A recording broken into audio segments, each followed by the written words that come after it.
Welcome to Pakistani family reaction. तो कैसे हैं आप सब? मेरा नाम आजाद है। मेरा नाम यार आज का वीडियो बहुत ही मस्त होने वाला। आज हम रिएक्ट करने वाले हैं भारत में जो वहां पर इलेक्ट्रिसिटी बनती है उस प्लांट का विजिट, जिसको देखकर पाकिस्तानियों की बत्ती हो गई गुल। इलेक्ट्रिसिटी हाँ भाई साहब, जहाँ इंडिया में बिजली बनती है अच्छा, और पूरे देश को फिर आगे से देखते हैं, वीडियो वॉच करेंगे। लेकिन भाई साहब आखिर इंडिया बनाता कैसे हो गया? हाँ ना यार, ये वॉच करते भाई। इधर पाकिस्तान में तो 10-10 घंटे हमें बिजली देखने को नहीं मिलती। यार आप लोग प्लीज बताइएगा कि आपके एरिया में बिजली जाती है कि नहीं और बिजली का बिल कितना आता है, ये लाजमी साथ बताइए। हमारे पास तो जुल्म बना हुआ। वही ना, तो कौन करते हैं स्टार्ट। अच्छा ये पंजाब है और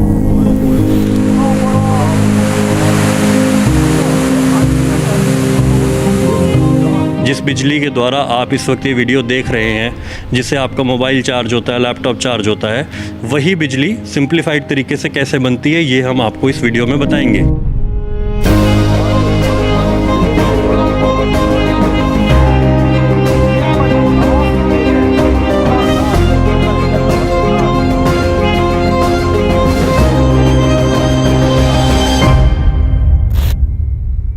मैं इस वक्त Talwandi Sabo thermal power plant के कंट्रोल रूम में खड़ा हूँ। जितनी भी बिजली बनती है, बननी है और आगे एग्जीक्यूट भी होनी है, वो इसी कमरे में तय होता है। ज़्यादातर जो प्लांट है वो ऑटोमेटेड है, इसीलिए यहाँ पर ये जितने भी इंजीनियर्स और जितने भी कंसर्न्ड अथॉरिटीज़ बैठी हैं, ये लोग यहाँ पर बैठकर उस चीज़ को ऑपरेट कर रहे हैं, यहीं से डायरेक्शंस दे रहे हैं और उसी हिसाब से वो बिजली बन रही है।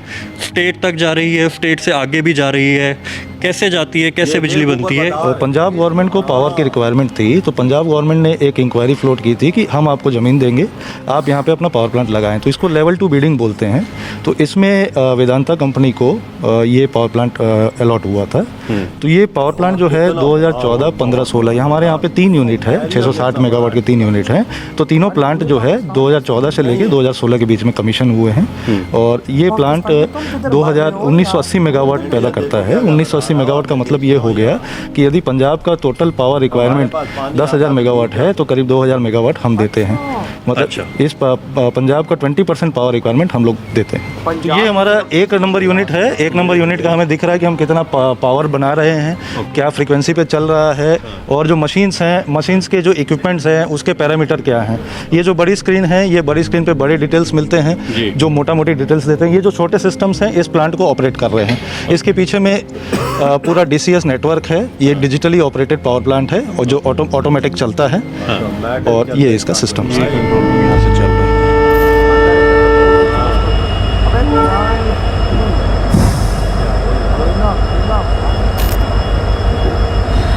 ये तो रेल की पटरियां भी अंदर कोयला आ रहा है।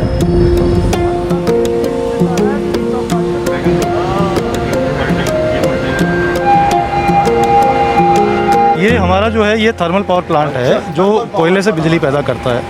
हमारा कोयले का टाई अप है महानदी कोल फील्ड्स के साथ में, जो कि कोल इंडिया लिमिटेड का एक आर्म है। हमारी जो साल भर की टोटल कोल की जो खरीदी है वो है 7.7 मिलियन टन। इसके हिसाब से आप देखेंगे जो ये गाड़ी देख रहे हैं आप, वैगन, ऐसे हमारे यहाँ पे 8 से 10 गाड़ियाँ रोज आती हैं। अच्छा। और ये आगे जाके वैगन टिपलर प्रोसेस है, जहाँ पे एक एक वैगन को पलटी करके कोयले को आगे प्लांट में भेजा जाता है।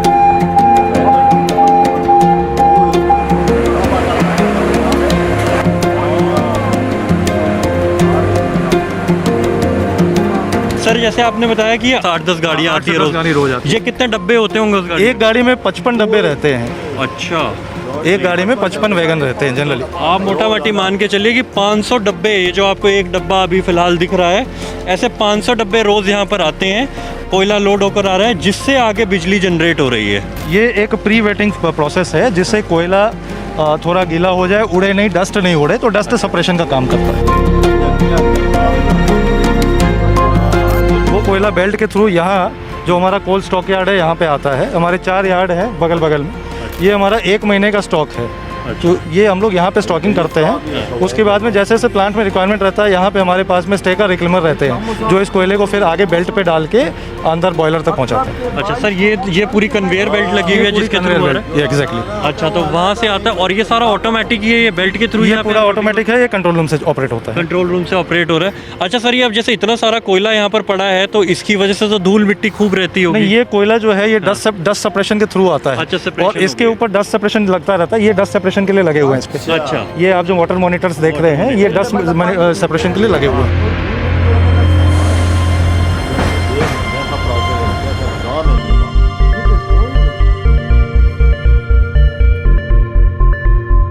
पावर प्लांट देखो यार।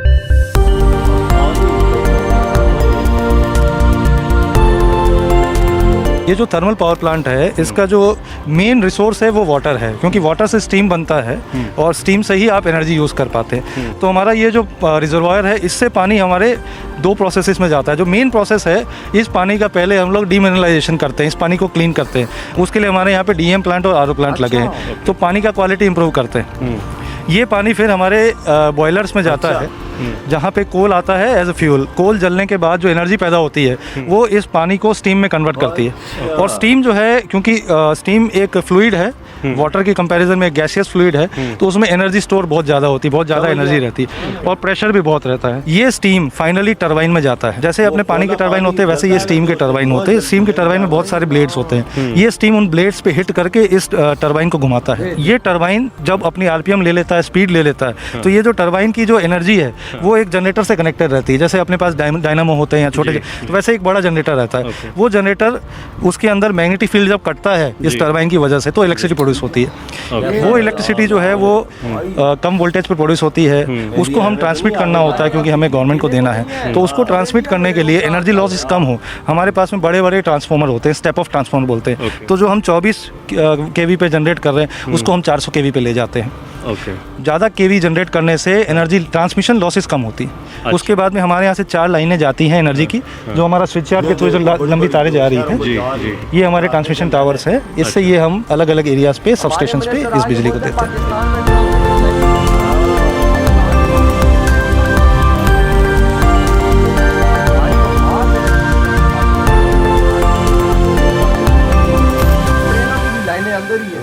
जो कोयला वहाँ स्टॉक किया है उस कोल को वहाँ से कन्वेयर के थ्रू लेके आए। तो ये जो ग्रीन कलर के, लाइट ग्रीन कलर के जो स्ट्रक्चर्स है, ये बंकर्स है।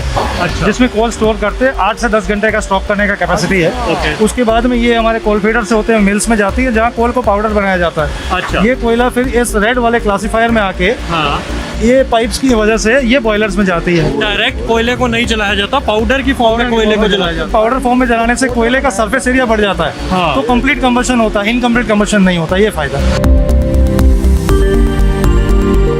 ये हमारे बॉयलर्स हैं। अच्छा। ये बॉयलर हमारे 80 मीटर टॉल बॉयलर्स हैं, जहाँ पे हमारा वाटर जाता है और कोल के साथ कंबशन होने की वजह से वाटर ट्यूब में जाके स्टीम में कन्वर्ट होता है।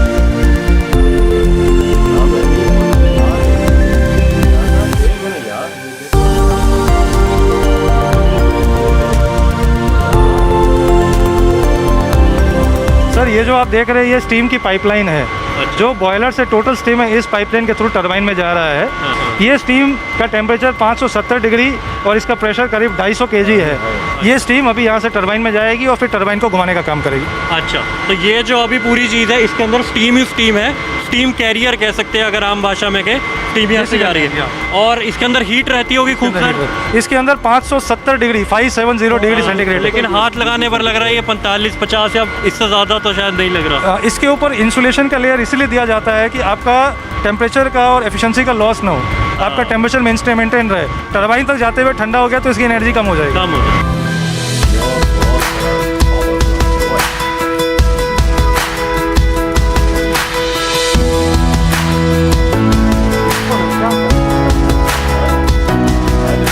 हम टॉप मोस्ट फ्लोर पर खड़े हैं और ये जो आप देख रहे हैं बिल्कुल सामने जो ऊपर से टांगा गया है, हैंग किया गया है, ये बॉयलर ही है। अच्छा। जो हमने आपको नीचे 4th फ्लोर पर दिखाया था कि बॉयलर है, वहाँ पर कैसे जो स्टीम बनाई जा रही है, कोयला, गर्म कोयला जब पानी की ट्यूब पर पड़ रहा है, स्टीम जनरेट हो रही है, वो इसी बॉयलर में हो रही है।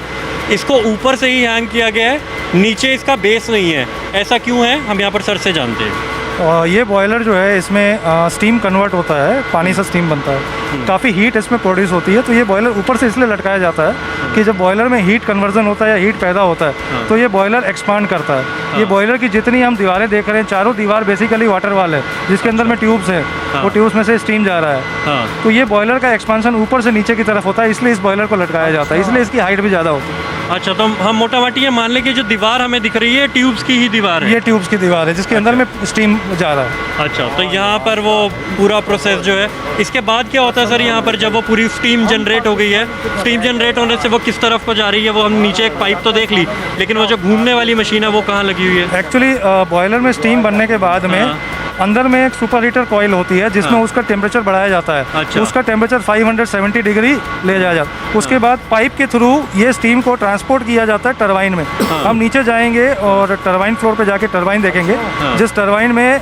ये टरबाइन को घुमाता है और फिर जनरेटर में इलेक्ट्रिक इम्पल्स से करंट पैदा करता है। मेरी एक और रुचि इस चीज़ में है कि हम ये जो सामने देख रहे हैं, कोई भी प्लांट देखते हैं, ये ज़रूर उसकी पहचान होती है, बिजली बन रही है वहाँ पर तो ज़रूरी ही होता है। मुझे इसके बारे में थोड़ा बताइए, क्या है?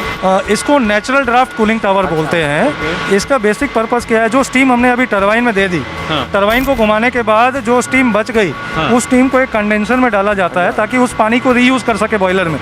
तो उसको जब कंडेंसर में डालते हैं, उसको ठंडा करने के लिए हमें पानी चाहिए होता है। वो पानी हम जो पीछे रिजर्वायर देख रहे हैं, रिजर्वायर से लिया जाता है।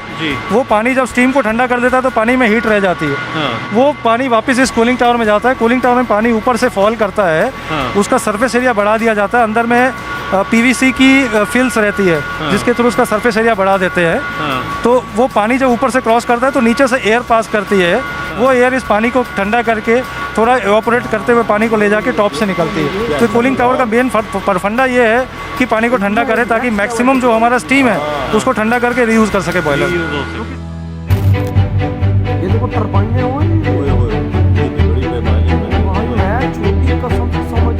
ये हमारे टरबाइन्स हैं। हमारे पास में 4 टरबाइन है, एक HP, एक IP high pressure, intermediate pressure और लो प्रेशर के 2 टरबाइन हैं। ये टरबाइन सारे टरबाइन मिल के राइट साइड में हमारा जनरेटर है, जनरेटर को घुमाती है। तो इलेक्ट्रिसिटी इस तरह से जनरेटर में जनरेट होती है। फिर यहाँ से हम उसे ट्रांसफार्मर से स्टेप अप करते हैं। स्टेप अप करने का मतलब है उसका वोल्टेज बढ़ाते हैं। उसके बाद में हम उसको स्विच यार्ड भेजते हैं, स्विच यार्ड से फिर ट्रांसफर होता है। इसके बाद जो बिजली है वो डायरेक्ट बाहर जा रही है? इसके बाद जो बिजली है डायरेक्टली हमारे ट्रांसफार्मर से होके स्विच यार्ड में जाती है। स्विच यार्ड से फिर ये हमारे ग्रिड से कनेक्टेड है। और इससे हम जो है पंजाब गवर्नमेंट की ग्रिड को पावर सप्लाई देते हैं 4 अलग अलग पॉइंट। यहाँ से ये जो इलेक्ट्रिसिटी फ्लो हो रही है ये 400 kV पे जा रही है। हमारे घर पे जो बिजली आती है वो 220 वोल्ट पे आती है या 440 पे आती है। 3 फेज 440 पे आती है और सिंगल फेज 220 पे आती है। ये 400 kV पे ये बिजली जाती है यहाँ से। हम यहाँ से 4 सब स्टेशन में भेजते हैं पंजाब के अलग अलग जगह पे।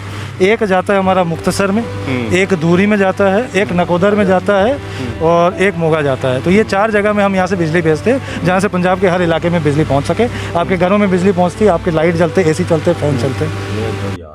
इधर भाई पंजाब को ये पावर प्लांट चला रही है इंडिया के यार। 20% बिजली दे रहा है, 400 kV बिजली। और भाई साहब डेली तो सिर्फ 500 ट्रेनों के डब्बे आते हैं, बिल्कुल कोयले के। और भाई 1 महीने का स्टॉक करके पहले से रखा हुआ है कि भाई अगर कहीं का कोई शॉर्टेज आ जाती है वो हमारे पास जरूरत के मुताबिक और हो। हमारे पाकिस्तान में बैठ के बोलते हैं कि भाई हमारे पास ट्रांसमिशन लाइन ही नहीं है तो हम आपको बिजली कहाँ से, साफ ऐसे बोलते हैं। बिल्कुल। अभी पिछले हफ्ते ऐसी बात की, और भाई साहब कहते हैं हम आपको बिजली किधर से दे, हमारे पास ट्रांसमिशन लाइन ही नहीं है। बिल्कुल ये हाल है इस देश का कि इन लोगों ने एक लाइन ट्रांसमिशन लाइन ना बिछा। तो यकीन कर वजह से उनके पास कितनी बिजली बन रही है। मैं तो इंडिया का पावर प्लांट देख के हैरान हो गया कि पंजाब ने उन्हें कैसा सेटअप बनाया हुआ है। टरबाइनें लगी हुई हैं, जनरेटर लगे हुए हैं, वो बड़े बड़े कूलिंग वाले लगे हुए हैं, कंट्रोल रूम अलग है जिधर कंट्रोल बिजली होती है और सारी जाती मैनेज करके किस शहर को देनी है। सारा डिजिटल देख रहे हैं, बिजली कितनी बन रही है, कौन सी चीज कितनी काम कर रही है, सब ऑटोमेटिक। 1 क्लिक करते तो सब ऑटोमेटिक काम देख ना यार, बंदे की जरूरत ही कोई नहीं हो यार। साथ पानी का बड़ा उन्होंने बनाया हुआ है। और उधर से पानी लेते हैं भाई साहब, बना रहे बिजली, भारत को बिजली दे रहे हैं।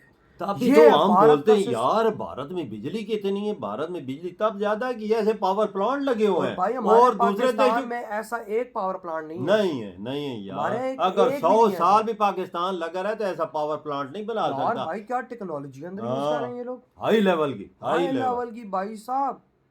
हम तो पाकिस्तानी 75-78 साल में कुछ ना उखाड़ सके यार तुम लोगों से अलग होकर। हमें तो बड़े बड़े सपने दिखाए थे कि पाकिस्तान बनेगा सुपर पावर में, सुपर पावर भिखारियों के हम बन गए। बिल्कुल। और उधर इंडियन भाई साहब अपने ऐसे ऐसे प्लांट्स बना रहा है कि भाई दुनिया को हिला। वजाद अपनी 1.5 अरब आबादी को भी पूरा कर रहा है, बांग्लादेश को भी दे रहा है, नेपाल को भी दे रहा है, भूटान को भी दे रहा है, श्रीलंका को भी बिजली आप दे रहा है, अंदाजा लगा ना इंडिया के पास कितनी फैक्ट्री, अफगानिस्तान को भी बिजली दे रही है। आप अंदाजा लगा ले कि ये इंडिया आखिर कर कैसे रहा। और हमारे वाले आके बैठ के बोलते हैं कि हमारे पास ट्रांसमिशन नहीं कोई नहीं हम आपको कहाँ से बिजली दें, हमारे यहाँ 10-10 घंटे बिजली चलो जाती है। आबादी को तो छोड़ दो, इंडिया में फैक्ट्रियां कितनी लगी हुई हैं, लाखों फैक्ट्रियां, लाखों, उनको भी पूरा कर रहे हैं, उनको भी पूरा कर रहे हैं। एवं तो इन्वेस्टर नहीं भाग के इंडिया में यार आता, देखो क्यों भाग के आता है कि इधर बिजली हर चीज पूरी है। और भाई साहब ट्रेनों के ट्रैक्स अंदर तक बिछे हुए हाँ, वही हैं, डायरेक्ट ट्रेन अंदर आती ये है। देख कमाल की इन्होंने कैसी सेटअप हमला बनाया हुआ है कि कि डायरेक्ट ट्रेन वो ऑटोमेटिक तरीके से ट्रेन लोड हो रही है, वो यार डब्बे हो रहे हैं, देख लो कोयला उनमें डाल रही, यार क्या निजाम है इंडिया मैं का। समझा लोग बेलचों से करता होगा, बेलचे वाला खाता ही नहीं है। 2 मिनट के अंदर ट्रेन उल्टी होती है, नीचे सब कुछ ऑटोमेटिक, सब कुछ डिजिटल। ये देखो ये इंडिया का सिस्टम। पाकिस्तानी जरा सी शर्म तुम लोग कर लेते ना तो तुम आज इस प्लेटफॉर्म पर ना खड़े होते। इन्होंने आज 75-76 साल में एक पावर प्लांट नहीं बना सका अपना। कसम से अपने बाप चाइना भी बोलते रहते हैं। तो यार आपके क्या थॉट है इस बारे में, इस वीडियो के बारे में, जो इतना बड़ा पावर प्लांट इंडिया के अंदर चल रहा है। इधर ही वीडियो खत्म करते हैं।